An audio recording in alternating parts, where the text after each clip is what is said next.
Morning ladies and gents, welcome to Tuesday morning. It's the 4th of April now and hopefully it's set to be another nice day. No clouds in the sky, sure won't. Yesterday was a bit the same to be fair, it was a lovely day. So I'm just having a wander over the hayfield, down past the boys went to the field and then the girls went to the field. There is actually quite a bit of grass in already, so there's like 3-4 inches. Could really do with topping it off, to be fair. There's also a few ducks coming through as well now. Could do getting on top of just the little ones, but we'll see. It's not great because the river brings loads of rubbish down from further upstream and seeds and stuff, and then can get deposited on the field here. Well, to be fair, through these 3 fields, but it's not too bad. Don't know if you can hear underfoot. It's a little bit wet as well. So we didn't have that much rain, to be fair. I think we had about 35 mil one week, but not huge amounts compared to what everybody else has said. Right, mini road trip in the Sanderson, as I have bales on the back. Whoop. So the last 3 bales of hay that we've got, they're any good. So I've just taken up the lane to somebody up there on this horrid road, which is bounced around like a good one. But nice to see sheep out. There are actually some lambs behind me. We just driven past them. It's nice to see them out and about already. Definitely means that spring's here. Right, I'll carry on up here at a wonderful 15k to whatever we're at. I need top gear. Morning ladies and gents, welcome to the 5th of April. I'm just in the boys went to field again, and there's a pretty nice sunrise coming up. We'll see how long that lasts because it's supposed to become a bit grey, but so I'm just walking through the boys went to field, just checking this fence line again, as we seem to be getting the pressures on because they want grass and there's not a lot in here. But what I'm doing this morning is, by the sounds of it, there's going to be a change of plan and we're going to do turnout fairly soon, as in probably next week or so. So I'm just having a look at this field. You can see where I've had the load all in, because this field is actually looking fairly level compared to what it usually is. Usually it's really churned up. I'm looking at maybe doing the rolling in here. So you have quite a few horse prints in it. It's not too bad at this point, but there's elsewhere where we've got little bits of wet in it in the field where it's deeper. But because this turns then into a hay field in the summer, it's not a very productive one. But we do get some grass off it. I need to try and get it as level as I possibly can. Reason being is, if you've ever done a 16-acre field that's like an off-road course and you've been over it 4-5 times, it gets a bit boring being that rough. So yeah, just have a look at this, and then we'll just have a quick pop into the other fields and see what there is in those ones as well. Just while I'm walking down this bit, I'm going to jump ditch into hayfield. This is what I usually mean by being really bad. So my hand can pretty much disappear into the horse prints down here, and when it's that bad, it's not pretty. And annoyingly, this is usually the best bit of the field, which is basically a little triangle, and it produces a lot of bales for a little area. I don't think the horses like coming down into this corner. I think it's a bit more of their fight and flight thing, that they're a bit trapped in a corner if anything comes to get them, like a big scary person. So anyway, just going to jump ditch and carry on with my quick walk. I decided I'm going to go for it and just start rolling. So we're in T5 and we've got whatever make a roller that is, but which is 10 foot wide, 11 foot wide, 11 foot wide, 10 foot roller, and then there's 6 inches of steel. So yeah, just making a start it now. They say it's not too bad in here, but when you look across, you can see all bumps and lumps, whereas the bit I've done is a lot better. So, plus now when I had the muck spread on, I did a bit of muck spread on this side of the field, and I'm hoping I didn't put any stones in it. So just while it's that little bit tacky, I'll just roll it. Won't take me too long, hopefully. Right, so we're getting on now. Done a big chunk across that way. I did start on that hedge line work across, but the horses are in the way, and because it stops them galloping around, I just started on the other side. So I'm just closing gap up now. We're not doing too badly.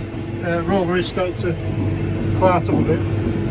That's pretty much where tractor tyres have been, and because we've got pretty mucky headlands, that also sticks to it as well. But yeah, doing alright, making a job of it. Definitely levelling it out anyway, or some of the worst bits out, so that's good. Another reason why we do it, well, a couple of reasons why I do it, and I'm sure most of you know.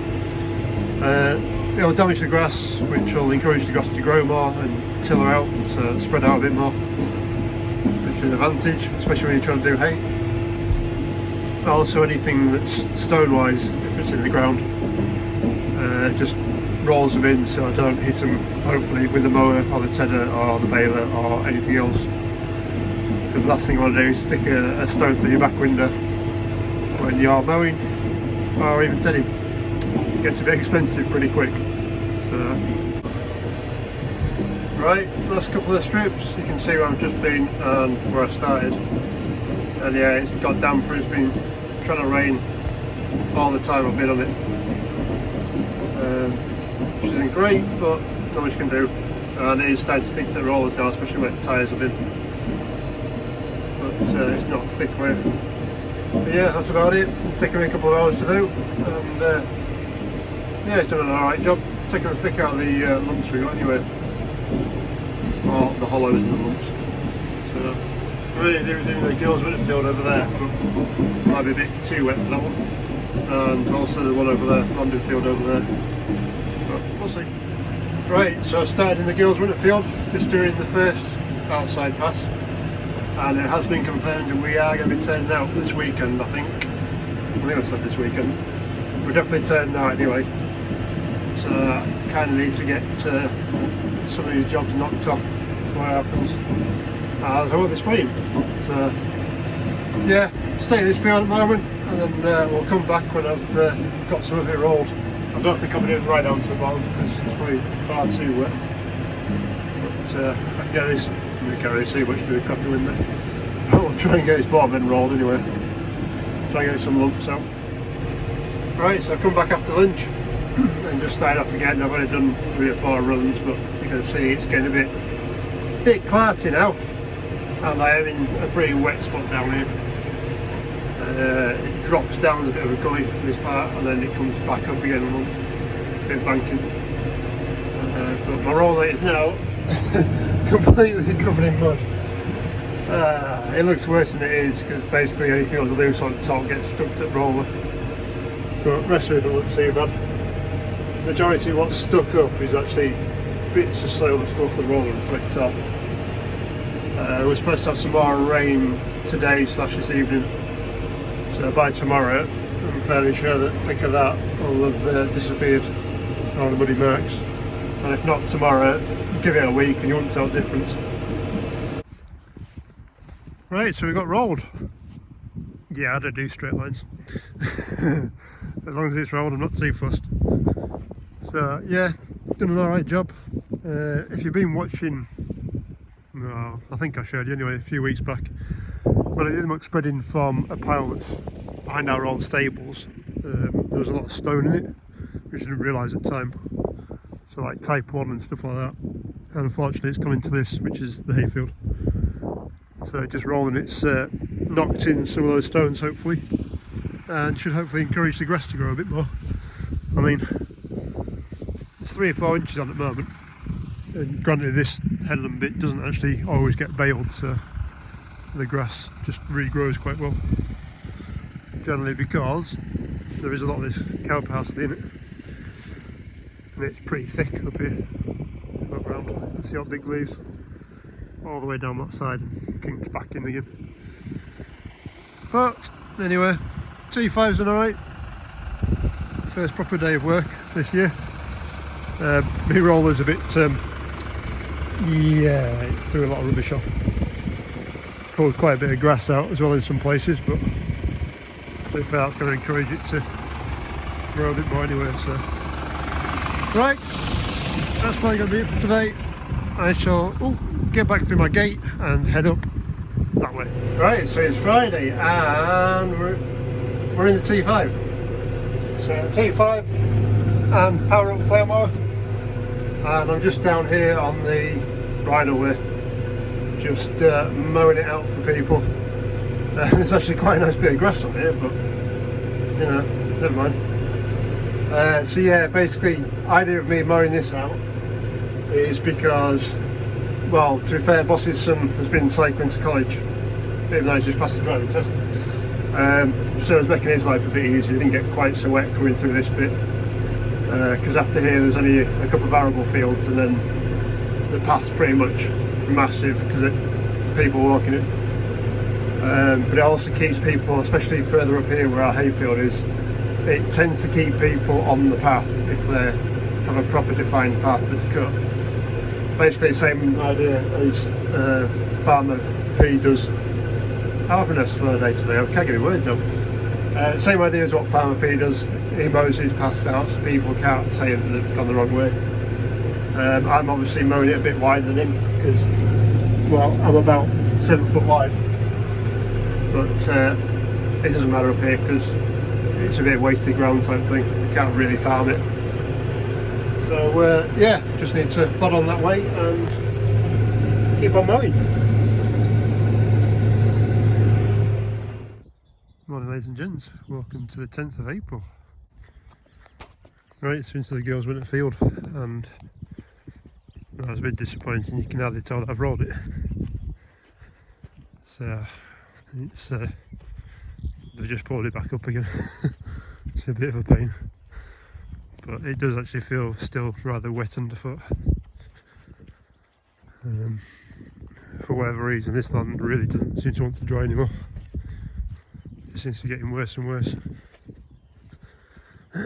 Usually it was the bit round the corner.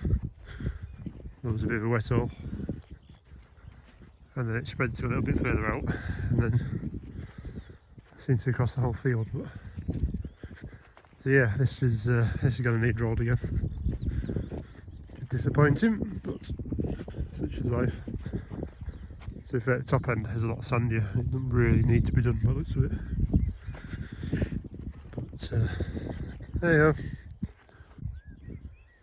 Well, there's a line between what I rolled and what I didn't roll. Straight down there. So yeah, right hand side didn't get rolled, left hand side did, and you can, well, it's about half as many hoof prints on the left than there is on the right, but well, that's one way to annoy somebody.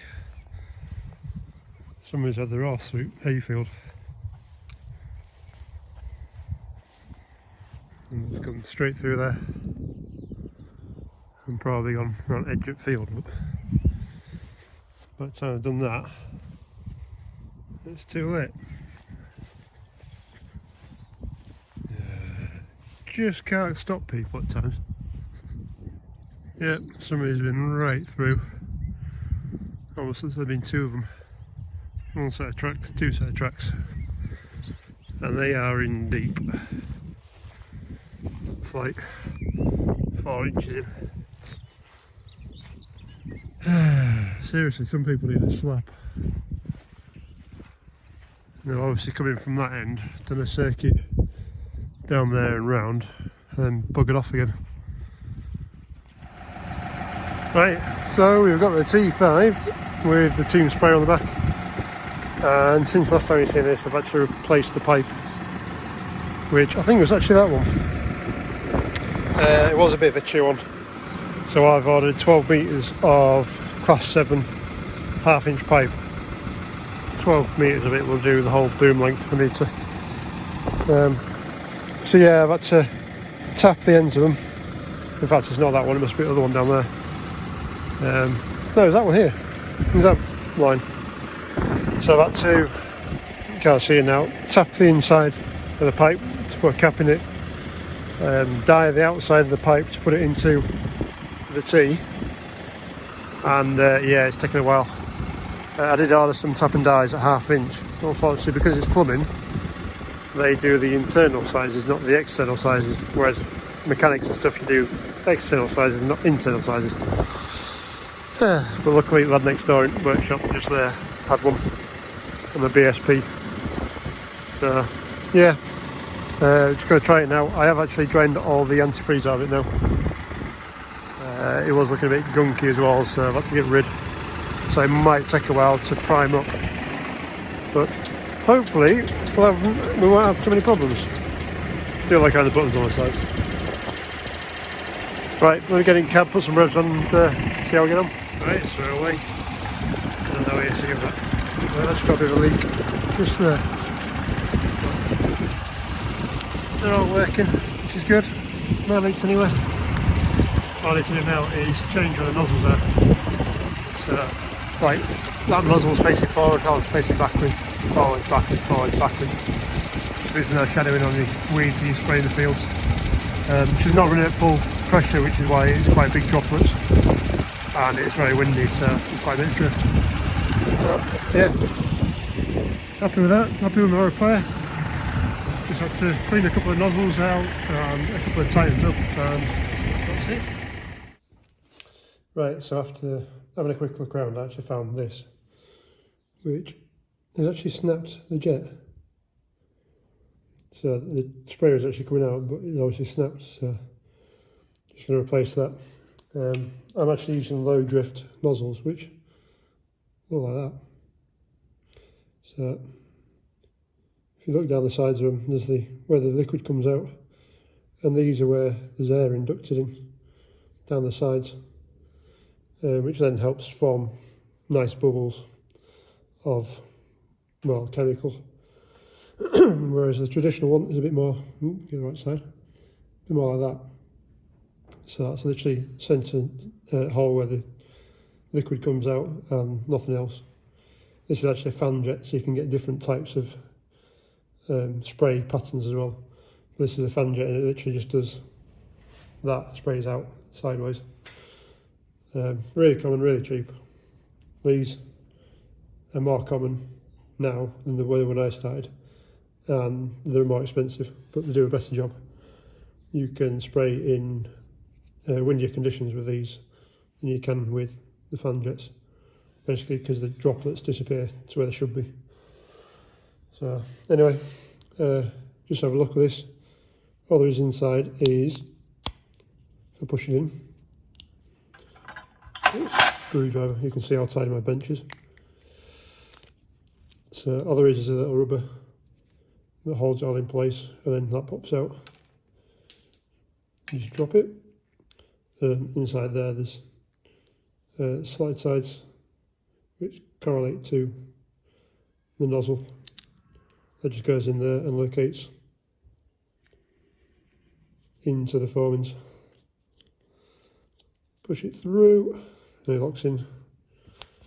Then you take all the swarf off the rubber you've got, and then that just goes inside and that's done. What there is on mine is a little basket as well that goes over the top of this to catch anything from the tank that the filter's missed previously. So that's it, done, ready to go. These, I don't know if you can see very well, they've actually got a direction on them. So at the moment that's actually pointing the liquid towards me. Turning that way, it'll be firing it out that way, or that way. So yeah, they are kind of left to right handed, which is why I've got a spray pattern, one going backwards and one coming forwards. So basically like that as they're working.